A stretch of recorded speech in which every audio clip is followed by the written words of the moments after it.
늙어서 돈지랄이라고? 그게 사람이 할 소리야?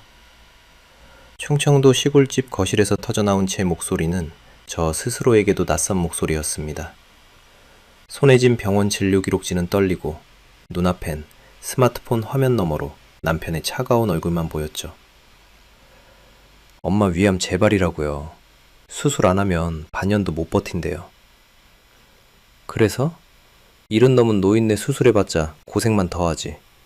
그 돈 있으면 우리 애들 장가 미천이나 못해. 괜히 병원만 배불리지 말고. 남편의 대답은 단칼에 끊어졌습니다. 옆에선 신우이 미선이 거들었죠. 올케 언니, 우리 애 학원비도 밀렸는데 정신 좀 차려요. 친정 돈 대느라 시댁은 안중에도 없지? 전화가 끊긴 뒤 엄마는 제 어깨를 다독이며 괜찮다, 괜찮아 하셨지만 손끝은 하얗게 식어 있었습니다. 그날 밤 저는 처음으로 깨달았습니다. 15년 동안 백화점 수선실에서 먼지 마시며 모은 퇴직금을 시누이 전셋집에 몽땅 빼앗긴 건 시작일 뿐이었다는 걸요. 하지만 그들은 몰랐습니다. 엄마가 평생 가꾼 시골 논밭이 어떤 땅인지를요. 여러분의 구독, 좋아요는 더 많은 사연을 만드는 힘이 됩니다. 안녕하세요.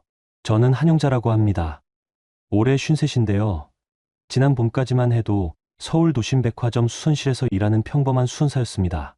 화려한 내장 뒤편, 형광등 깜빡이는 좁은 공간에서 VIP 고객님들 옷을 고치고 또 고치며 15년을 보냈죠. 손가락엔 바늘 자국이 박혀 있고 어깨는 늘 결려 있었지만 그래도 행복했습니다. 언젠가 제 이름 걸고 작은 맞춤 수선 가게를 차리겠다는 꿈이 있었거든요. 2026년 3월 중순이었습니다. 드디어 퇴직 날이 왔고 인사팀에서 퇴직금 정산서를 건네받았을 때 가슴이 두근거렸어요. 15년 동안 한 달에 조금씩 쌓아온 돈이 한꺼번에 통장으로 들어온다는 게 믿기지 않았거든요. 수선실 선배인 서문희 실장님이 제 어깨를 두드리며 말씀하셨습니다. 영자야, 이제 진짜 시작이야. 손기술 하나는 누구한테도 안 지잖아. 네, 간판 걸고 당당하게 해봐. 실장님, 저 진짜 될까요? 이 나이에 가게 차린다는 게 무모한 건 아닐까요? 무슨 소리야. 요즘 맞춤 정장 수요 얼마나 많은데. 너 단골들만 해도 줄 설 거야. 실장님 말씀에 용기를 얻어 퇴근길에 부동산 앱을 켰습니다. 도심 상권 모퉁이 작은 매장이 눈에 들어왔어요. 보증금에 월세까지 합치면 퇴직금으로 충분히 시작할 수 있는 조건이었죠. 가슴이 뛰었습니다. 집에 돌아가서 남편한테 이야기하면 어떤 얼굴을 할까, 혹시 응원해줄까 하는 기대도 살짝 있었고요. 경기도 외곽 24평 아파트에 들어서자 남편 구태식은 소파에 누워 TV를 보고 있었습니다. 늘 그랬듯이요. 저는 가방을 내려놓고 조심스럽게 말을 꺼냈습니다. 여보, 오늘 퇴직금 받았어요. 이제 가게 알아봐도 되겠죠? 아, 그래? 근데 영자야, 잠깐 얘기 좀 하자. 남편이 몸을 일으켜 앉았습니다. 표정이 평소와 달랐어요. 뭔가 준비된 말투였죠. 불길한 예감이 스쳤지만 저는 애써 무시했습니다. 우리 미선이 있잖아. 이혼하고 애들 데리고 힘들게 사는 거 알지? 그 애가 이번에 전셋집 계약하는데 돈이 좀 모자란데. 그래서요? 그래서 내가 좀 도와줬어. 계약금만 급한 거라 우선 넣어줬거든. 심장이 철렁 내려앉았습니다. 설마 했는데 그 설마가 현실이 되는 순간이었죠. 얼마요? 한 2천만 원? 가족끼리 이 정도는 해줘야지. 나중에 미선이가 자리 잡으면 천천히 갚을 거야. 손이 떨렸습니다. 2천만 원이면 제가 가게 보증금으로 쓰던 돈이었어요. 남편은 제 표정을 보고도 태연하게 말을 이었습니다. 뭐 그렇게 놀라. 우리 돈인데 내가 좀 쓰면 어때? 동생 전셋집이 급한데 가게는 천천히 알아봐도 되잖아. 당신 지금 제 허락도 없이 제 퇴직금 쓴 거예요? 허락? 부부가 무슨 허락이야. 통장 공동 명의잖아. 그때 현관문이 열리며 신우이 미선이 들어왔습니다. 손엔 커피를 들고 있었고 얼굴엔 미소가 가득했어요. 올케 언니, 오빠한테 들었어요. 고마워요, 진짜. 언니 아니었으면 우리 애들 학교도 못 옮겼을 거예요. 아가씨, 저는 그런 거 동의한 적 없어요. 그 돈은 제가 15년 동안 모은. 에이, 언니. 가족끼리 그렇게 따지면 어떡해요? 우리 오빠가 언니 버리로 그동안 살아온 것도 다 갚아야 하는 거예요? 미선의 말에 남편이 거들었습니다. 그러게. 영자야, 너무 속 좁게 굴지 마. 미선이 형편 생각해서 좀 이해해줘. 그날 밤 저는 통장을 확인했습니다. 퇴직금이 들어온 다음 날 정확히 2천만 원이 빠져나가 있었어요. 남편 명의 계좌로요. 화면을 보며 손이 부들부들 떨렸지만 소리내어 울 수가 없었습니다. 옆방에선 남편이 코를 골고 있었고 제 입에선 한숨만 새어나왔거든요. 머릿속이 복잡했습니다. 경찰에 신고해야 하나, 이혼을 해야 하나, 아니면 참고 넘어가야 하나. 하지만 모든 생각의 끝엔 가족이라는 단어가 걸렸어요. 집안 망신이 두려웠고 혼자 살아갈 자신도 없었습니다. 그래서 그날은 그냥 눈을 감았죠. 내일 다시 생각하자고, 아직 방법이 있을 거라고 스스로를 달랬습니다. 하지만 다음 날도 그 다음 날도 달라지는 건 없었습니다. 남편은 여전히 집에서 빈둥거렸고 미선은 새 아파트 사진을 자랑스럽게 보내왔어요. 저는 백화점 동료들한테 가게 이야기를 꺼내지 못했습니다. 퇴직금으로 창업한다던 말이 거짓이 되어버렸으니까요. 어느 날 실장님이 물으셨습니다. 영자야, 매장 알아보고 있어? 내가 아는 부동산 있는데 소개해줄까? 아, 실장님. 그게 집안 사정이 좀 생겨서요. 조금 미뤄야 할 것 같아요. 무슨 일 있어? 아니에요. 괜찮아요. 실장님은 제 얼굴을 한참 들여다보셨습니다. 뭔가 눈치채신 것 같았지만 더 묻지 않으셨어요. 대신 이렇게 말씀하셨죠. 영자야, 내 인생 너 혼자 사는 거야. 누가 대신 살아주는 거 아니야. 명심해. 그날 밤 저는 침대에 누워 천장을 바라봤습니다. 5년 동안 손에 바늘 자국 내가며 모은 돈이 남편과 신우의 편의를 위해 사라진 현실이 믿기지 않았어요. 가슴 한구석이 시리게 아팠지만 아직은 참아야 한다고 생각했습니다. 가족이니까요. 하지만 그때 저는 몰랐습니다. 이건 시작일 뿐이라는 거요. 남편이 제게 던질 가장 잔인한 말이 아직 남아있다는 거요. 퇴직금이 사라진 지 일주일쯤 지났을 때 친정에서 전화가 왔습니다. 엄마 목소리가 평소와 달랐어요. 힘이 없고 숨소리가 거칠었죠. 영자야, 엄마 괜찮으니까 너무 걱정하지 마. 엄마, 무슨 일이에요? 어디 아프세요? 아니야. 그냥 병원 좀 다녀왔는데 의사가 검사 한 번 더 해보자고 하더라. 별일 아니야. 엄마는 별일 아니라고 했지만 저는 알았습니다. 엄마가 별일 아니야라고 할 때가 가장 위험할 때라는 거요. 저는 당장 충청도로 내려갔습니다. 시골 버스터미널에서 택시를 타고 친정집에 도착하니 엄마는 마당에서 빨래를 널고 계셨어요. 하지만 얼굴이 예전 같지 않았습니다. 핏기가 없고 눈밑이 퀭했죠. 엄마, 진짜 괜찮으세요? 그래, 괜찮아. 나이 먹으니까 이것저것 아픈 게 당연하지. 다음 날 저는 엄마를 모시고 대학병원에 갔습니다. 외래 진료실에서 의사 선생님이 CT 사진을 보여주며 말씀하셨어요. 5년 전에 위암 수술하셨죠? 재발입니다. 이번엔 범위가 좀 넓어서 수술이 필요합니다. 수술, 언제쯤 해야 하나요? 빠를수록 좋습니다. 늦어지면 전이 될 수 있어요. 비용은 얼마나 드나요? 보험 적용되고 나면 대략 800만 원 정도 예상됩니다. 입원 기간이랑 항암 치료까지 포함하면 1,000만 원은 생각하셔야 할 것 같아요. 1,000만 원. 그 숫자가 머릿속에서 맴돌았습니다. 퇴직금이 온전했다면 충분히 낼 수 있는 돈이었죠. 하지만 지금 제 통장엔 생활비 빼면 남는 게 거의 없었어요. 병원을 나오며 엄마가 제 손을 꼭 잡으셨습니다. 영자야, 엄마 수술 안 해도 돼. 일은 넘었는데 뭐하러 고생을 해. 엄마, 그게 무슨 말씀이세요? 당연히 수술해야죠. 아니야. 너 퇴직하고 가게 차려야 하는데 엄마 때문에 그 돈 쓸 순 없어. 엄마, 저 괜찮아요. 가게는 나중에 해도 돼요. 하지만 속으론 막막했습니다. 퇴직금은 이미 신우이 전셋집으로 날아갔고 당장 1,000만 원을 마련할 방법이 없었거든요. 집으로 돌아와 남편한테 말을 꺼냈습니다. 여보, 엄마가 위암 재발이래요. 수술비가 필요한데. 남편은 TV를 보다 말고 고개를 돌렸습니다. 표정이 별로 좋지 않았어요. 얼마나 드는데? 1,000만 원 정도요. 1,000만 원. 그걸 어디서 구해?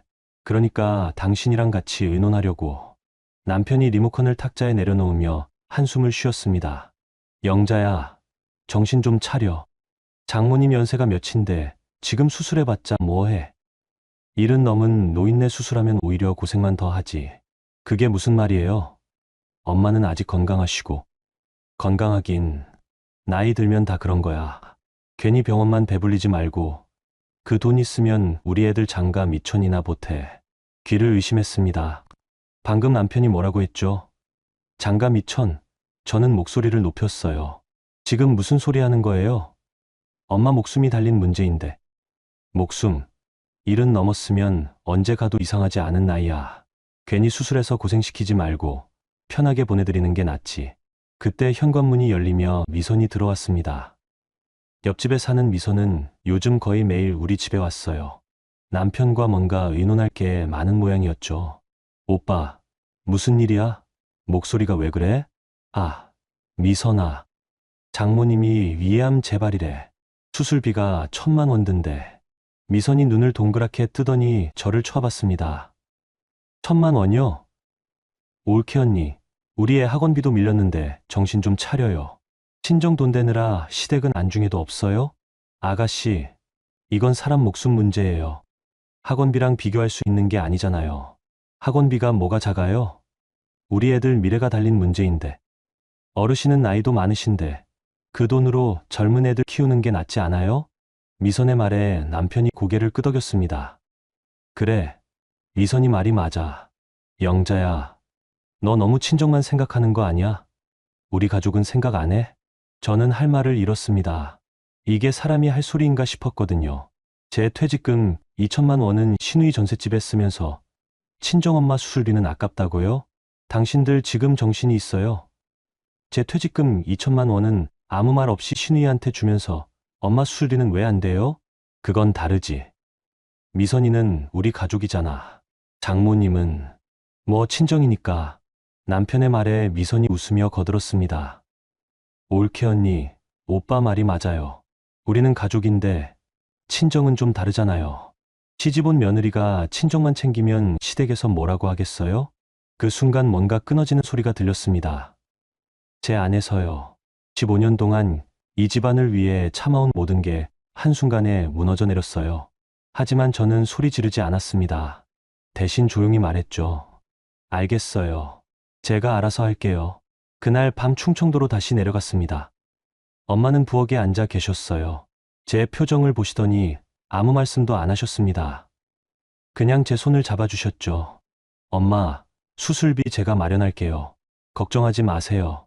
영자야, 괜찮아. 엄마는 안 괜찮아요. 엄마는 저 낳고 키우느라 평생을 고생하셨잖아요. 이제 제가 엄마 지킬 차례예요.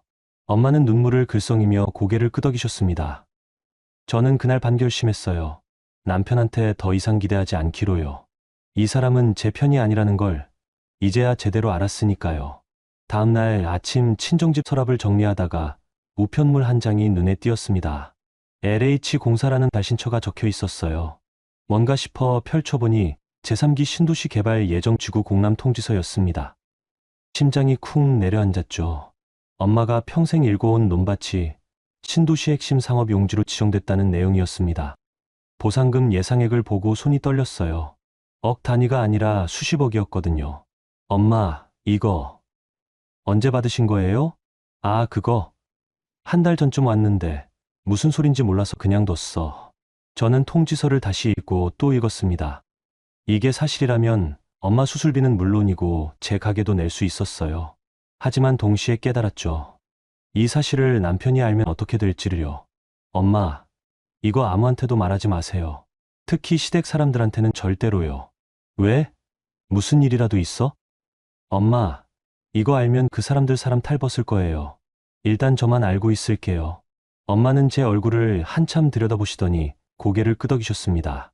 그날 저는 서울로 올라오며 생각했어요. 남편은 제 엄마를 늙어서 돈지랄이라고 했죠. 하지만 곧 알게 될 겁니다. 그 돈지랄 덕분에 판이 어떻게 뒤집히는지를요. 서울로 돌아온 저는 평소처럼 행동했습니다. 남편 앞에선 엄마 수술비 때문에 고민하는 척, 돈이 없어 막막한 척 연기했어요.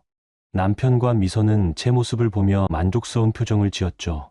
어느 날 저녁 남편이 미선과 거실에서 수군대는 소리가 들렸습니다.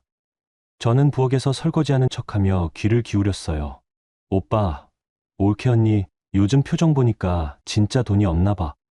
장모님 수술비도 못 구하고 있대. 그러게. 아무래도 장모님 땅이라도 담보로 잡아서 대출받아야 할 것 같은데. 장모님 땅, 그게 얼마나 되는데? 시골 논밭인데 뭐 크게 나오겠어. 그래도 몇 천은 나오지 않을까? 미선이 킥킥거리며 웃었습니다. 오빠, 그럼 우리가 먼저 알아봐 줄까? 올케 언니 혼자서는 못할 것 같은데. 그래, 내가 장모님한테 한번 전화해 볼게.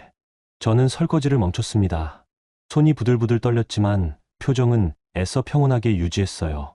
남편이 엄마한테 전화를 걸려는 순간 제가 거실로 나갔습니다. 여보, 뭐 하세요? 아, 영자야. 장모님한테 전화 좀 드리려고. 땅 담보 대출 알아봐 드릴까 해서. 괜찮아요. 제가 알아서 할게요. 아니야. 이런 건 남자가 해야지. 내가 알아볼게. 남편은 전화를 걸었지만 엄마는 받지 않으셨습니다. 제가 미리 연락드려서 남편 전화는 받지 말라고 당부해뒀거든요.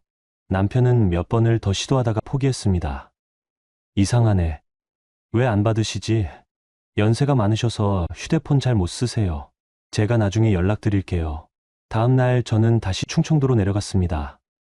엄마와 함께 논밭을 둘러봤어요. 평생 보아온 풍경이었지만 그날은 달라 보였습니다. 개발 예정 표지판이 곳곳에 세워져 있었고 측량 작업을 하는 사람들이 보였거든요. 엄마, 이 땅 아빠가 물려주신 거죠? 아, 그래. 네, 아빠가 평생 농사지으며 지킨 땅이야. 내가 혼자 되고 나서도 계속 가꿨지. 엄마, 이 땅 절대 남편한테 알리면 안 돼요. 시댁 사람들도요. 엄마는 고개를 끄덕이셨습니다. 그리고 조용히 말씀하셨죠. 영자야, 엄마 알아. 내 시댁이 어떤 사람들인지. 이 땅 소식 알면 사람 탈벗을 거야.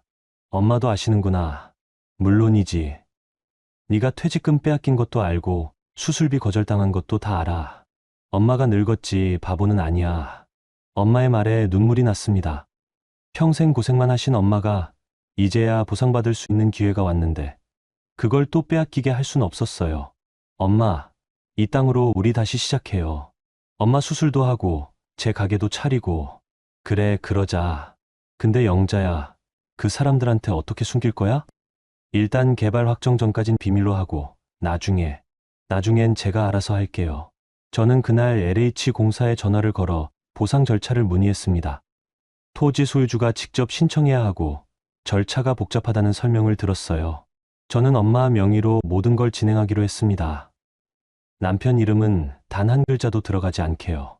서울로 돌아오는 기차 안에서 휴대폰을 켰습니다. 남편한테 문자가 와 있었어요. 영자야, 장모님 땅 대출 알아봤어? 빨리 진행해야 수술 날짜 잡지. 저는 답장을 보냈습니다. 네, 알아보고 있어요. 조금만 기다려주세요. 하지만 속으론 다짐했죠. 절대 알려주지 않겠다고요. 남편이 제 퇴직금을 빼앗았듯이 이번엔 제가 남편의 기대를 빼앗을 차례였으니까요. 집에 도착하니 미선이 또 와 있었습니다. 거실에선 남편과 미선이 숙닥거리고 있었어요. 올케 언니, 어디 갔다 와요? 친정 다녀왔어요. 장모님 어떠세요? 땅 대출은 알아보셨어요? 아직이요. 시간이 좀 걸릴 것 같아요. 미선이 남편을 쳐다보며 눈짓했습니다. 남편이 입을 열었어요. 영자야, 그 땅 말인데 우리가 직접 알아봐 줄까? 네가 혼자 하기엔 복잡할 것 같은데. 괜찮아요. 제가 할 수 있어요. 아니야. 이런 건 경험이 있어야 하거든. 내가 지인 통해서 좋은 대출 상품 알아볼게. 저는 고개를 저었습니다. 여보, 정말 괜찮아요. 엄마가 직접 하신대요. 남편의 표정이 굳었습니다. 뭔가 맘대로 안 되는 게 짜증나는 모양이었죠. 하지만 저는 더 이상 물러서지 않았어요. 며칠 뒤 엄마한테서 전화가 왔습니다. 영자야, LH에서 연락 왔어. 정식 보상금 산정 나왔는데 예상보다 많대. 얼마예요? 엄마, 38억. 숨이 멎는 줄 알았습니다. 38억. 상상도 못한 금액이었어요. 엄마는 전화기 너머로 조용히 말씀하셨습니다. 영자야, 이 돈으로 내 인생 다시 시작해. 그리고 엄마 수술도 하고 그 사람들한테는 절대 알리지 마. 엄마, 고마워요. 정말 고마워요. 전화를 끊고 나서 한참을 멍하니 앉아 있었습니다. 제 인생이 완전히 바뀔 기회가 온 거였어요. 하지만 동시에 두려웠습니다. 이 비밀을 지키는 게 쉽지 않을 테니까요. 그날 밤 남편이 다시 물었습니다. 영자야, 장모님 땅 대출 언제 나와? 빨리 좀 해야 하는 거 아니야? 잘 모르겠어요. 엄마가 알아서 하신대요. 에이, 답답하게. 내가 직접 장모님한테 전화드려 볼까? 안 돼요. 엄마가 싫어하세요. 남편은 불만스러운 표정을 지었지만 더 이상 묻지 않았습니다. 저는 그날부터 일기장에 모든 걸 기록하기 시작했어요.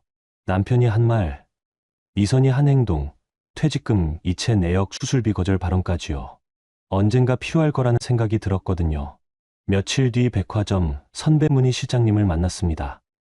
실장님은 제 얼굴을 보시더니 물으셨어요. 영자야, 무슨 일 있어? 표정이 예전 같지 않은데. 아니에요, 실장님. 괜찮아요. 괜찮긴. 나한테 거짓말하지 마. 무슨 일인데? 저는 한참을 망설이다가 조금씩 이야기를 꺼냈습니다. 퇴직금 이야기, 엄마 수술비 이야기, 그리고 남편의 말들을요. 실장님은 제 이야기를 끝까지 들으시더니 한숨을 쉬셨습니다. 영자야, 그 사람 제대로 된 남편 아니야. 너 그거 알지? 알아요, 실장님. 이제 알았어요. 그럼 어떻게 할 거야? 모르겠어요. 일단 엄마 수술부터 하려고요. 실장님은 제 손을 꼭 잡아주셨습니다. 영자야, 네가 어떤 선택을 하든 나는 내 편이야. 명심해. 그리고 기술 버리지 마. 언제든 다시 시작할 수 있어. 고마워요, 실장님. 집으로 돌아오는 길에 휴대폰에 문자가 왔습니다. 엄마였어요. 영자야, 보상금 1차 지급 다음 달이래. 너무 걱정하지 마. 저는 답장을 보냈습니다. 엄마, 조심하세요. 아무한테도 말하지 마세요. 그날 밤 저는 거울을 보며 생각했습니다. 5년 동안 바늘 하나로 VIP 고객들 옷을 고쳐온 제 손이 이제는 제 인생을 고칠 차례라고요. 남편은 제 꿈을 빼앗았지만 엄마가 물려주신 땅이 그 꿈을 되찾아 줄 거라고요. 하지만 아직 갈 길이 멀었습니다. 비밀을 지키는 것도 남편과 싸우는 것도 모두 처음 해보는 일이었으니까요. 저는 그날 밤 처음으로 변호사 검색을 시작했습니다. 언젠가 필요할 거라는 예감이 들었거든요. 5월이 되자 날씨가 완전히 풀렸습니다. 하지만 제 마음은 한겨울처럼 차가웠어요.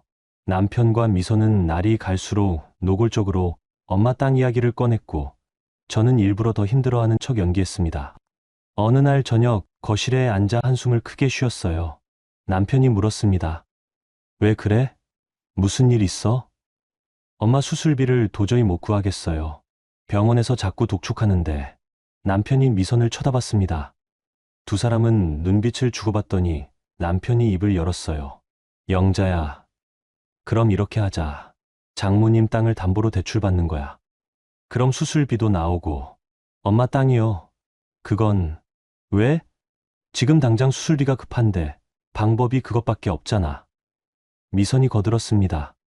올케 언니, 오빠 말이 맞아요. 땅은 어차피 나중에 물려받을 거잖아요. 미리 활용하는 게 낫죠.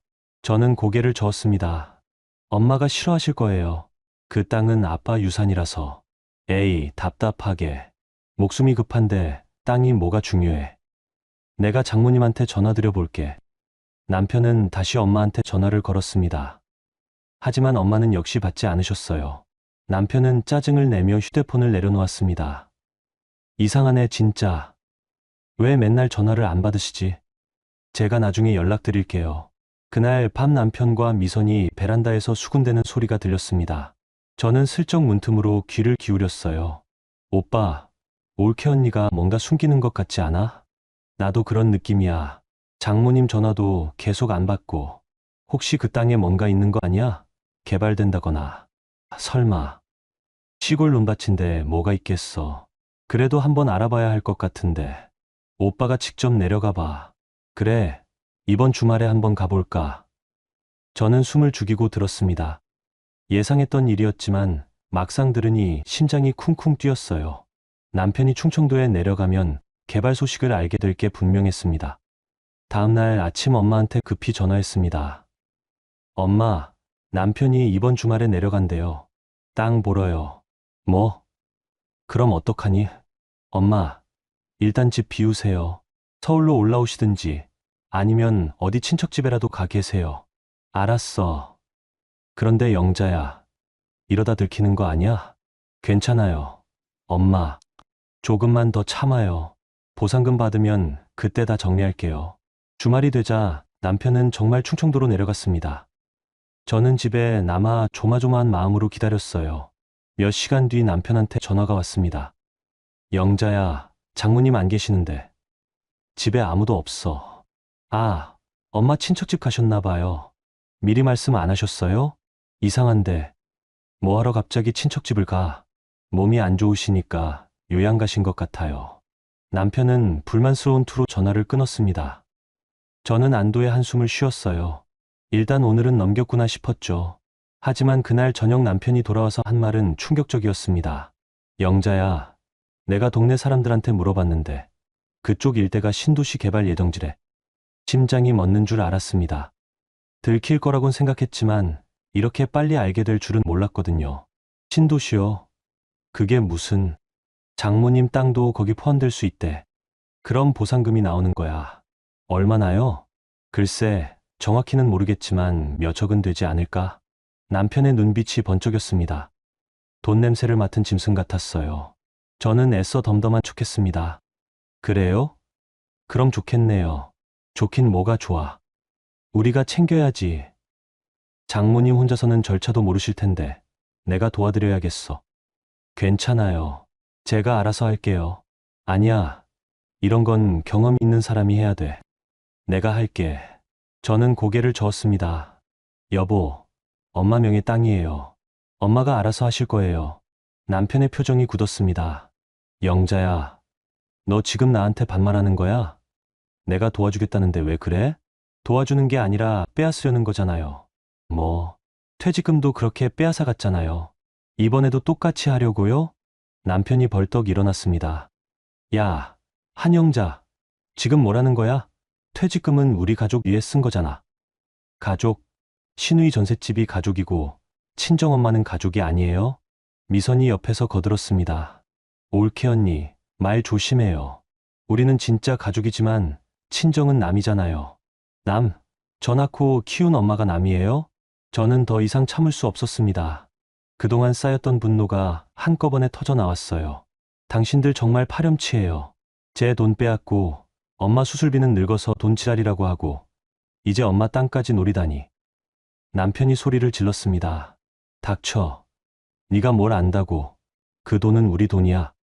아니에요. 엄마 돈이에요. 당신들 손에 한 푼도 안 줄 거예요. 그날 밤 저는 집을 나왔습니다. 가방 하나 들고 모텔로 갔어요. 더 이상 그 집에서 살 수 없었거든요. 모텔 방에 누워 천장을 보며 울었습니다. 15년간의 결혼 생활이 이렇게 끝나는 게 억울하고 슬펐어요. 하지만 눈물을 닦고 일어났습니다. 이제 울 시간이 없었거든요. 싸워야 했으니까요. 저는 휴대폰을 꺼내 백화점 단골 고객 중 한 분께 메시지를 보냈습니다. 변호사를 소개해달라고요. 다음날 아침 엄마한테 전화했습니다. 엄마, 저 이혼할 거예요. 영자야. 괜찮아요. 엄마, 이제 참지 않을 거예요. 법으로 끝까지 싸울 거예요. 그래, 그렇게 해. 엄마가 옆에 있을게. 전화를 끊고 거울을 봤습니다. 눈은 퉁퉁 부어 있었지만 눈빛만은 전보다 강했어요. 바닥까지 내려왔으니 이제 올라갈 일만 남았다고 생각했습니다. 그날 저는 남편 몰래 녹음해둔 파일, 퇴직금, 이체 내역, 문자 메시지를 USB에 담았습니다. 그리고 미선과 주고받은 카톡 대화까지요. 모든 게 증거가 될 거였어요. 며칠 뒤 백화점 단골 고객이 변호사를 소개해 주셨습니다. 대형 로펌 소속 남지훈 변호사였어요. 첫 상담 날 저는 준비한 자료를 모두 보여드렸습니다. 변호사님, 이걸로 이혼 소송할 수 있을까요? 남지훈 변호사는 자료를 천천히 살펴보시더니 고개를 끄덕였습니다. 충분합니다. 퇴직금 무단 사용, 배우자 모욕 발언, 그리고 친족 간 경제적 착취까지 입증 가능하네요. 정말요? 네. 그리고 토지 보상금건도 보호할 수 있습니다. 혼인 전 재산이 아니라 장모님 재산이니까요. 저는 처음으로 안도의 한숨을 쉬었습니다.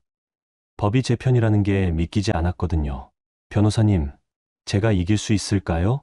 이길 수 있습니다. 제가 도와드리겠습니다. 그날 저는 상담실을 나오며 처음으로 웃었습니다. 바닥에서 올라갈 계단을 찾은 기분이었어요. 이제 남은 건 끝까지 싸우는 일뿐이었습니다. 초여름이 왔습니다. 거리엔 반팔 차림의 사람들이 늘어났지만 저는 여전히 긴팔 재킷을 입고 다녔어요. 남편과의 전쟁이 시작됐고 전쟁터에선 방어구가 필요했으니까요. 남지훈 변호사님과의 두 번째 상담 날, 저는 추가 자료를 가져갔습니다. 지난 5년간의 가계부였어요. 제가 벌어온 돈이 어디로 갔는지, 남편이 얼마나 쓰고 신우이한테 얼마나 보냈는지 일일이 기록된 장부였죠. 영자 씨, 이걸 언제 다 정리하셨어요? 밤마다 조금씩 적었어요. 언젠가 필요할 것 같아서요. 변호사님은 감탄하시듯 고개를 끄덕이셨습니다. 대단하십니다. 이 정도 기록이면 상습적 경계 착취로 입증 가능합니다. 위자료 청구도 충분하고요. 위자료요? 네. 배우자의 부당한 재산 처분과 정신적 학대를 근거로 청구할 수 있습니다. 저는 가슴이 두근거렸습니다. 지금까지는 방어만 생각했는데 공격도 가능하다는 게 신기했거든요. 변호사님, 제가 정말 이길 수 있을까요? 영자 씨, 법정은 누가 더 큰 소리 치느냐로 결정나는 곳이 아닙니다. 누가 더 탄탄한 증거를 가졌느냐로 결정나는 곳이죠. 그리고 영자 씨는 충분한 증거를 갖고 계십니다. 그날 저는 이혼 소장 초안을 받았습니다. A4 용지 10장이 넘는 분량이었어요. 읽으면서 눈물이 났습니다. 제가 겪은 고통이 법적 언어로 정리되니 더 선명하게 느껴졌거든요. 변호사님, 이거 언제 접수할까요? 준비되시면 언제든 가능합니다. 하지만 한 가지 여쭤볼 게 있어요. 네. 장모님 수술은 언제 예정이신가요? 다음 달 초에요. 그럼 수술 끝나고 접수하시는 게 좋겠습니다. 소송 시작되면 정신적으로 힘드실 테니까요. 변호사님의 배려에 감사했습니다. 저는 고개를 끄덕이며 대답했어요. 그럼 수술 끝나고 바로 접수할게요. 상담을 마치고 나오는 길에 엄마한테 전화했습니다. 엄마, 수술 날짜 잡으세요. 제가 모든 비용 준비했어요. 영자야, 돈은 어떻게 마련했어? 제가 알아서 했어요. 엄마는 걱정하지 마시고 건강만 챙기세요. 사실 수술비는 보상금 선지급으로 해결했습니다. LH공사에서 급한 의료비가 있으면 일부 선지급이 가능하다고 해서 신청했거든요. 남편은 전혀 모르는 일이었죠. 며칠 뒤 대학병원에서 수술 날짜를 확정했습니다. 6월 15일이었어요. 저는 병원 예약을 마치고 백화점 선배 문희 실장님을 만났습니다. 실장님, 제가 이혼 소송 준비 중이에요. 실장님은 놀라지 않으셨습니다. 오히려 당연하다는 듯 고개를 끄덕이셨죠. 그래, 잘 결심했어. 그 인간은 남편 자격이 없어. 실장님, 저 무서워요. 혼자 살아갈 자신이 없어요. 영자야, 너 이미 혼자 살아왔잖아. 그 남자는 내 인생의 짐만 됐어. 짐 버리면 오히려 가벼워질 거야. 실장님 말씀에 눈물이 났습니다. 그리고 영자야, 내 손기술 잊지 마. 나 퇴직하고 작은 공방할 건데 너도 같이 안 할래? 아니면 내 가게 차리든지. 제 가게요? 그래. 너 VIP 단골들 얼마나 많아. 내가 연결해 줄 수 있어. 정장 맞춤, 수선, 요즘 수요 엄청나거든. 실장님 말씀에 가슴이 뛰었습니다. 퇴직금 빼앗기면서 포기했던 꿈이 다시 살아나는 기분이었어요. 실장님, 정말요? 그럼. 너 살아남는 게 아니라 다시 올라가야 돼. 그게 진짜 복수야. 그날 저는 처음으로 미래를 그려봤습니다. 도심 한복판 작은 매장, 제 이름이 새겨진 간판, 단골, 고객들이 찾아오는 공간. 상상만으로도 가슴이 벅찼어요. 6월 초 엄마를 모시고 서울로 올라왔습니다. 수술 전 검사를 위해서였죠. 병원 복도를 걸으며 엄마가 제 손을 꼭 잡으셨어요. 영자야, 엄마 수술 잘 될까? 당연하죠, 엄마. 선생님이 명의시래요. 그래도 걱정돼. 나이가 나이니까. 엄마는 아직 젊어요. 수술하고 건강 회복하면 저랑 같이 서울 구경 다니자고요. 엄마는 빙그레 웃으셨습니다. 하지만 눈가엔 걱정이 어려 있었어요. 저는 엄마를 안심시키기 위해 밝게 말했습니다. 엄마, 수술비는 벌써 다 준비했어요. 입원비, 항암 치료비까지 전부요. 엄마는 아무 걱정 말고 치료만 받으세요. 영자야, 그 돈 어디서 났어? 혹시 또 빚진 거 아니야? 아니에요. 보상금 선지급 받았어요. 합법적인 거니까 걱정 마세요. 엄마는 안도의 한숨을 쉬었습니다. 그 사람은 알아? 아니요. 모르죠. 그리고 앞으로도 모를 거예요. 검사를 마치고 병원을 나오는데 휴대폰이 울렸습니다. 남편이었어요. 며칠 동안 연락을 끊고 지냈는데 오늘따라 전화가 온 게 수상했죠. 왜요? 영자야, 우리 얘기 좀 하자. 너무 오해가 있는 것 같아. 오해? 무슨 오해요? 그게 내가 퇴직금 쓴 거 미안해. 앞으로는 의논하고 쓸게. 남편의 목소리가 평소와 달랐습니다. 뭔가 눈치챈 것 같았어요. 아마 제가 변호사를 만난다는 소문을 들었거나 아니면 보상금 선지급 사실을 알았을 수도 있었죠. 당신 뭐 들었어요? 아니, 아무것도. 그냥 우리 관계가 너무 안 좋아진 것 같아서. 그래요? 그런데 전 이미 결심했어요. 뭘? 이혼이요. 전화 너머로 남편이 숨을 크게 들이마시는 소리가 들렸습니다. 영자야, 농담이지. 우리 이렇게 끝날 수 없어. 끝날 수 있어요. 아니, 이미 끝났어요. 장모님 땅 때문에 그러는 거야?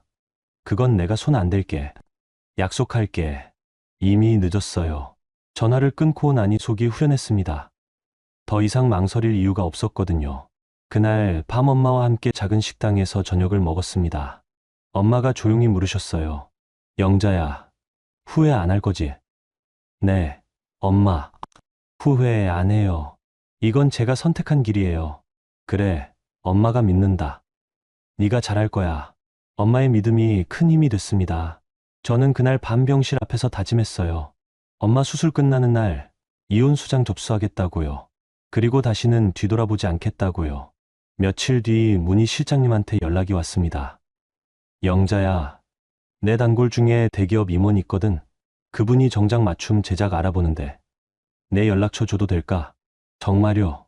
실장님? 그럼. 내 실력 알잖아. 이번 기회로 네트워크 넓혀봐. 가게 차릴 때 도움될 거야. 저는 감격해서 말을 잇지 못했습니다. 바닥까지 내려갔다고 생각했는데 주변에 이렇게 저를 믿어주는 사람들이 있었다는 게 고마웠거든요. 실장님, 정말 고마워요. 고맙긴. 너 잘 되는 게 내 기쁨이야. 힘내, 영자야. 전화를 끊고 하늘을 올려다봤습니다. 맑은 하늘이었어요. 폭풍 전의 고요 같았지만 저는 이제 두렵지 않았습니다. 법이 있고 사람이 있고 무엇보다 제 손기술이 있었으니까요. 수술 날이 다가왔습니다. 저는 병원 준비물을 챙기며 마음을 다잡았어요. 엄마 수술 끝나면 모든 게 시작될 거였습니다. 새로운 인생이요. 6월 15일 아침 대학병원 수술실 앞은 조용했습니다. 엄마는 수술복을 입고 침대에 누워 계셨고 저는 엄마 손을 꼭 잡고 있었어요. 엄마, 무서워요? 아니야. 네가 옆에 있으니까 안 무서워. 엄마, 수술 끝나면 맛있는 거 많이 해드릴게요. 그래, 고마워 우리 딸. 간호사가 침대를 밀고 수술실로 들어갔습니다. 문이 닫히는 순간 눈물이 났어요. 하지만 울지 않았습니다. 엄마가 보면 걱정하실 테니까요. 수술 대기실에 앉아 시계를 봤습니다. 오전 9시. 수술은 대략 4시간 걸린다고 했죠. 저는 휴대폰을 꺼내 남편한테 문자를 보냈습니다. 오늘 엄마 수술이에요. 혹시 시간 되면 병원에 와주세요. 마지막 기회를 주는 심정이었습니다. 혹시 남편이 오면, 혹시 엄마 걱정이라도 하면 조금은 생각이 달라질 수도 있을 거라는 기대였어요. 30분이 지났지만 답장이 없었습니다. 1시간, 2시간이 지나도 남편은 오지 않았어요. 저는 창밖을 보며 생각했습니다. 역시 이 사람은 변하지 않는구나. 오후 1시쯤 휴대폰이 울렸습니다. 남편이 아니라 미선이었어요. 올케 언니, 오빠 못 가요. 오늘 제가 이사하는 날이거든요. 오빠가 짐 옮기는 거 도와주고 있어요. 순간 귀를 의심했습니다. 장모 수술보다 신우이 이사가 중요하다고요? 아가씨, 지금 무슨 말씀하시는 거예요? 아니, 저도 미안한데요. 이사 날짜를 미리 잡아놔서요. 올케 언니가 갑자기 수술 날짜 잡으셨잖아요. 갑자기요? 일주일 전에 말씀드렸는데요. 그래도 이사 날짜가 먼저였으니까 오빠한테 너무 화내지 마세요. 오빠도 어쩔 수 없었어요. 전화를 끊었습니다. 손이 떨렸지만 화를 내지 않았어요. 오히려 마음이 편해졌습니다. 이제 미련도 기대도 완전히 사라졌거든요. 오후 1시 30분 수술이 끝났다는 연락이 왔습니다. 무사히 종양을 제거했고 상태가 안정적이라는 소식이었어요. 저는 안도의 한숨을 쉬며 회복실로 달려갔습니다. 엄마는 마취에서 깨어나며 제 손을 찾으셨어요. 영자야, 엄마 살았니? 네, 엄마. 수술 잘 끝났어요. 선생님이 성공적이래요. 다행이다. 내 남편은? 안 왔어요. 신우이 이사 도와주느라 바빴대요. 엄마의 얼굴이 굳었습니다. 그래도 장모 수술인데. 괜찮아요. 엄마. 전 이미 예상했어요. 저는 엄마 손을 꼭 잡았습니다. 엄마, 저 오늘 결심했어요. 내일 이혼 수장 접수할 거예요. 엄마는 눈물을 글썽이며 고개를 끄덕이셨어요. 영자야, 엄마가 미안해. 네가 그 집안 때문에 고생했는데. 아니에요, 엄마. 엄마 덕분에 저 다시 시작할 수 있어요. 고마워요. 그날 밤 병실에서 엄마를 간호하며 휴대폰을 켰습니다.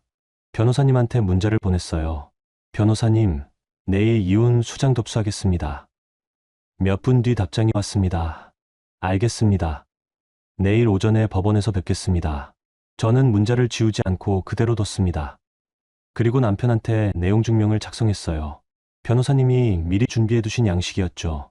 구태식 씨에게 본인 한영자는 귀하와의 혼인 관계를 더 이상 유지할 수 없음을 통보합니다.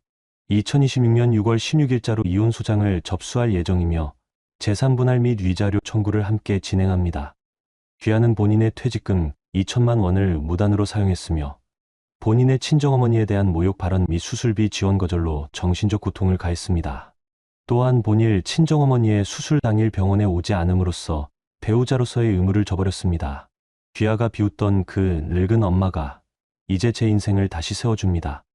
귀하는 이 사실을 곧 알게 될 것입니다. 2026년 6월 15일 한영자. 문장을 다시 읽으며 눈물이 났습니다. 15년 결혼 생활이 이렇게 A4 용지 한 장으로 정리되다니요. 하지만 후회는 없었습니다.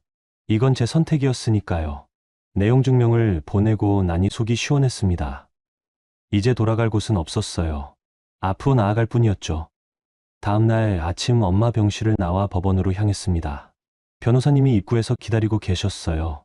영자 씨, 준비되셨죠? 네, 변호사님. 그럼 들어가시죠. 접수 창구에 서류를 제출했습니다. 담당 직원이 서류를 검토하더니 접수증을 건네줬어요. 이혼 소장 접수 완료됐습니다. 상대방에게 송달되고 나면 기일이 잡힐 겁니다. 감사합니다. 법원을 나오며 하늘을 올려다봤습니다. 구름 한 점 없이 맑았어요. 제 마음도 그랬습니다. 그날 오후 남편한테 전화가 왔습니다. 영자야, 이게 무슨 짓이야? 내용 증명이 뭐야? 보신 대로예요. 이혼 수장 접수했어요. 미쳤어. 우리가 이혼을 해. 15년을 같이 살았는데 5년 동안 당신은 제게 뭐 했어요? 퇴직금 빼앗고 엄마 모욕하고 수술 날에도 안 왔잖아요. 그건 미선이 이사 날짜가 됐어요. 변명 듣고 싶지 않아요. 앞으로는 변호사 통해서 얘기해요. 전화를 끊으려는데 남편이 소쳤습니다. 한영자, 장모님 땅 때문에 그러는 거지. 그 돈 네가 혼자 먹으려고 그렇게 생각하시든지요. 어차피 당신 손엔 한 푼도 안 갈 거예요. 전화를 끊고 나니 홀가분했습니다. 이제 진짜 시작이었어요. 병원으로 돌아가니 엄마가 깨어 계셨습니다. 영자야, 어디 갔다 왔어? 법원 다녀왔어요. 소장 접수했어요. 그래, 잘했어. 이제 뒤돌아보지 마. 네, 엄마. 앞만 보고 갈게요. 그날 밤 병실 창밖을 보며 생각했습니다. 남편은 제가 약한 사람인 줄 알았을 거예요. 퇴직금 빼앗아도 참고, 엄마 모욕해도 참고, 수술날 안 와도 참는 사람이라고요. 하지만 이제 알게 될 겁니다. 제가 참은 건 약해서가 아니라 때를 기다린 거였다는 거요. 그리고 그때가 바로 지금이라는 거요. 엄마 수술 후 2주가 지났습니다. 회복이 순조로워서 퇴원 날짜가 잡혔어요. 그 사이 남편한테서 수십 통의 전화와 문자가 왔지만 저는 단 한 번도 받지 않았습니다. 모든 연락은 변호사님을 통하도록 했죠. 어느 날 변호사님한테 연락이 왔습니다. 영자 씨, 상대 측 변호인이 협의이혼을 제안했습니다. 협의이혼요? 네. 재산 분할 없이 깨끗하게 헤어지자는 제안이네요. 거절하세요. 제가 왜 깨끗하게 헤어져줘야 해요? 그럴 줄 알았습니다. 그럼 재판 준비 계속하겠습니다. 전화를 끊고 나니 남편이 초조해한다는 게 느껴졌습니다. 아마 보상금 소식을 어렴풋이 들었을 거예요. 하지만 정확한 금액은 모를 테고 그게 남편을 더 불안하게 만들 거였죠. 며칠 뒤 엄마가 퇴원했습니다. 병원 로비에 내려오는데 누군가 다가왔어요. 남편이었습니다. 그리고 옆엔 미선과 처음 보는 중년 부부도 함께 있었죠. 장모님 퇴원하시는 줄 알았으면 제가 모시러 왔을 텐데요. 남편의 목소리가 평소와 달랐습니다. 공손하고 다정했어요. 엄마는 남편을 보며 눈살을 찌푸리셨습니다. 당신들 뭐하러 왔어? 장모님, 그동안 제가 잘못했습니다. 용서해 주세요. 남편이 고개를 숙였습니다. 옆에서 미선도 따라 고개를 숙였고요. 심지어 처음 보는 부부까지 절을 했어요. 장모님, 저희는 태식 형님 친구입니다. 형님이 장모님께 죄송한 마음을 전하고 싶어서 함께 왔습니다. 순간 이해했습니다. 남편이 보상금 사실을 확실히 알아낸 거였어요. 그래서 이렇게 친구들까지 동원해서 사과쇼를 벌이는 거였죠. 영자야, 우리 다시 얘기 좀 하자. 내가 정말 잘못했어. 할 얘기 없어요. 변호사님한테 연락하세요. 영자야, 제발. 우리 15년을 이렇게 끝낼 순 없잖아.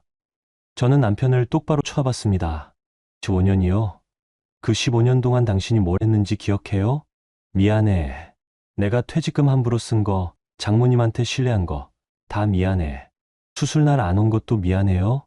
남편이 입을 다물었습니다. 미선이 옆에서 거들었어요. 올케 언니, 그건 제가 오빠를 붙잡은 거예요. 오빠, 잘못 아니에요. 아가씨는 조용히 하세요. 당신 오빠 변명할 자격도 없어요. 엄마가 제 팔을 잡으며 말씀하셨습니다. 영자야, 가자. 이 사람들하고 얘기할 거 없어. 저희는 병원 문을 나섰습니다. 하지만 남편 일행이 따라왔어요. 장모님, 제발 한 번만 기회를 주세요. 제가 정말 잘못했습니다.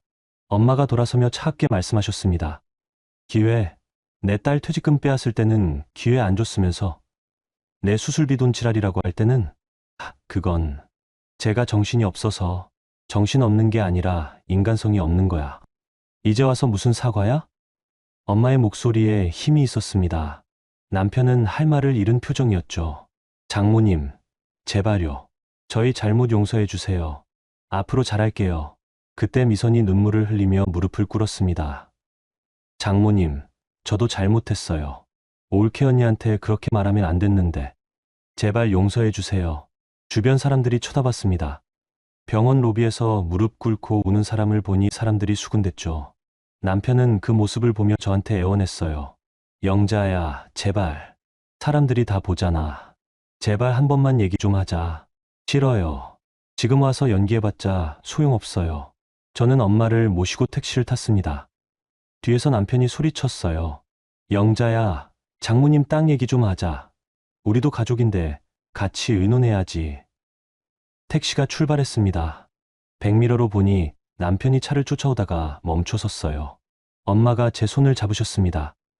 영자야, 괜찮아? 네, 엄마. 전 괜찮아요.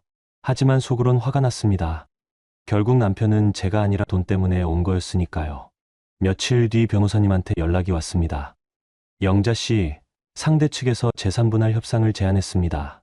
토지 보상금의 30%를 달라고 하네요. 30%요? 말도 안 돼요. 그건 엄마 땅인데 왜 남편이 가져가요? 법적으로는 혼인 기간 중 취득한 재산이 아니기 때문에 분할 대상이 아닙니다. 하지만 상대 측은 영자 씨가 남편 수입에 의존했다는 점을 들어 주장하고 있습니다. 수입이요? 저 혼자 벌어서 살았는데요? 그래서 저희가 반박 자료를 준비했습니다. 영자 씨 급여, 명세서와 가계부 기록을 제출할 겁니다. 그럼 제가 이길 수 있어요? 충분히 가능합니다. 다만 상대 측이 계속 협상을 요구할 겁니다. 거절하세요. 협상 같은 거 없어요. 그날 밤 남편한테 문자가 왔습니다. 영자야, 제발 한 번만 만나자. 우리 대화로 풀 수 있잖아. 저는 답장을 보냈습니다. 대화로 풀 거였으면 퇴직금 빼앗을 때 대화했어야죠. 이제 와서 대화하자는 건 비겁해요. 며칠 뒤 또 병원에 남편 일행이 나타났습니다. 이번엔 시어머니까지 함께였어요. 영자야, 시어머니야, 우리 얘기 좀 하자. 할 말 없어요. 얘야, 가족끼리 이렇게 법정까지 가는 게 말이 되니? 집안 망신이잖아. 집안 망신은 아드님이 먼저 시켰어요. 제 퇴직금 빼앗고, 엄마 모욕하고. 그건 태식이가 잘못 생각한 거야. 남자들이 원래 돈 관리 서투르잖아. 서투른 게 아니라 도둑질이에요. 시어머니 얼굴이 붉어졌습니다. 뭐, 도둑질. 지금 내 남편을 도둑이라고 하는 거야? 사실이니까요. 이 버릇없는 것이. 네가 우리 집안에서 뭘 먹고 살았는데. 제가 번 돈으로 살았어요. 시댁에서 받은 거 하나도 없어요. 엄마가 제 앞을 막아섰습니다. 사돈댁, 그만하시죠. 더 이상 내 딸 괴롭히지 마세요. 사돈댁, 당신 딸이 우리 아들 인생 망치는데 가만히 있으래요? 인생 망친 건 당신 아들이에요. 제 딸 퇴직금 빼앗고, 저 모욕하고. 그게 뭐가 어때서요? 가족끼리 돕고 사는 거지. 엄마가 조용히 말씀하셨습니다. 가족이면 장모 수술비도 내야 하는 거 아닌가요? 당신 아들은 저보고 늙어서 돈 지랄한다고 했어요. 시어머니가 할 말을 잃었습니다. 남편이 옆에서 변명했어요. 어머니, 그건 제가 화가 나서 한 말이에요. 진심이 아니었어요. 진심 아니면 더 나쁜 거야. 사람을 그렇게 함부로 대하면 안 되는 거야. 엄마의 말에 남편은 입을 다물었습니다. 저는 엄마를 모시고 그 자리를 떠났어요. 그날 밤 변호사님한테 전화했습니다. 변호사님, 시댁에서 계속 병원에 찾아와요. 어떻게 하죠? 접근 금지 가처분을 신청할 수 있습니다. 원하시면 준비하겠습니다. 그렇게 해주세요. 며칠 뒤 법원에서 접근 금지 결정이 났습니다. 남편과 시댁 식구들은 더 이상 엄마와 저에게 접근할 수 없게 됐죠. 그날 저는 엄마 병실에서 창밖을 보며 생각했습니다. 남편은 제가 돈 때문에 이혼한다고 생각할 거예요. 하지만 진실은 달랐습니다. 저는 존엄 때문에 이혼하는 거였어요. 제 가치를 지키기 위해서요. 엄마가 제 손을 잡으며 말씀하셨습니다. 영자야, 내 땅은 내 인생값이야. 그 사람들 손에 한 푼도 주지 마. 네, 엄마. 절대 안 줄 거예요. 그날 밤 저는 처음으로 편히 잠들었습니다. 더 이상 남편 눈치 볼 필요도, 시댁 비위 맞출 필요도 없었으니까요. 자유가 이렇게 가벼운 거였구나 싶었어요. 가을이 왔습니다. 단풍이 물들기 시작하고 거리엔 선선한 바람이 불었어요. 엄마는 완전히 회복하셔서 이제 혼자 산책도 다니실 수 있었죠. 9월 말 드디어 이혼 재판 날이 잡혔습니다. 저는 검은색 정장을 입고 법원에 갔어요. 변호사님이 입구에서 기다리고 계셨습니다. 영자 씨, 긴장되시죠? 조금요. 하지만 괜찮아요. 오늘은 사실 관계 확인만 할 겁니다. 증거 자료는 이미 제출했고요. 법정에 들어서니 남편이 앉아 있었습니다. 옆엔 변호인도 함께였죠. 남편은 저를 보며 눈빛을 흔들었지만 저는 외면했습니다. 재판이 시작됐습니다. 재판장이 서류를 검토하더니 물으셨어요. 원고 한영자 씨, 이혼 사유가 배우자의 부당한 재산 처분과 정신적 학대라고 되어 있는데 맞습니까? 네, 맞습니다. 피고 구태식 씨, 원고의 퇴직금 2천만 원을 무단으로 사용한 게 사실입니까? 남편이 머뭇거리다 대답했습니다. 그건 가족을 위해 쓴 거였습니다. 가족이라 함은 제 여동생의 전세 보증금이었습니다. 원고의 동의를 받았습니까? 아니요. 하지만 부부 공동 명의 통장이었기 때문에 재판장이 서류를 넘기며 물었습니다. 그런데 이 통장, 원고 명의 급여 통장으로 보이는데요?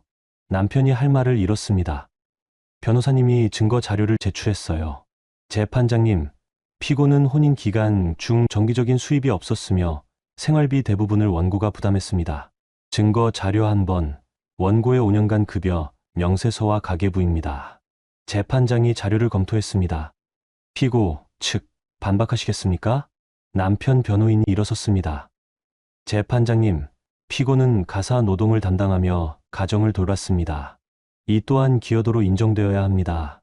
변호사님이 즉시 반박했습니다. 증거 자료 2번, 원고는 직장 생활과 가사를 병행했으며 피고의 가사 노동 기여는 미미했습니다. 증인 진술서를 참고해 주십시오.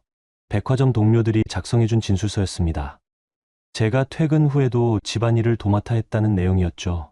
재판이 계속됐습니다. 재판장이 다시 물으셨어요. 피고 구태식 씨, 원고의 친정어머니 수술비 지원을 거절한 게 사실입니까? 그건 경제적 여력이 없어서. 하지만 원고 퇴직금을 여동생에게 준 시점과 겹치는데요. 남편이 대답하지 못했습니다. 그리고 원고 진술에 따르면 피고가 장모에게 늙어서 돈지랄이라는 발언을 했다고 되어 있습니다. 사실입니까? 그건 화가 나서 한 말이었습니다. 녹음 파일이 증거로 제출되어 있습니다. 확인하시겠습니까? 남편 얼굴이 하얗게 질렸습니다. 저는 남편이 한 모든 말을 녹음해뒀거든요.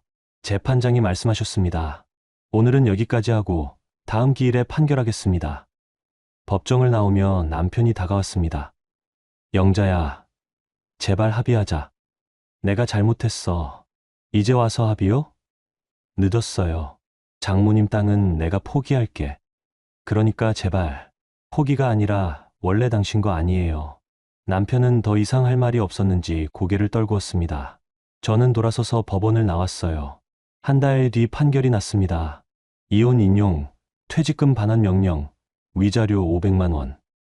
토지 보상금은 분할 대상이 아니라는 판결이었죠. 남편은 퇴직금을 갚기 위해 전 재산을 처분해야 했습니다. 아파트도 차도 모두 팔아야 했어요. 미선도 전셋집을 빼고 월세방으로 옮겨야 했죠. 판결 다음 날 엄마한테 전화가 왔습니다. 영자야, 보상금 들어왔어. 38억. 정말요, 엄마.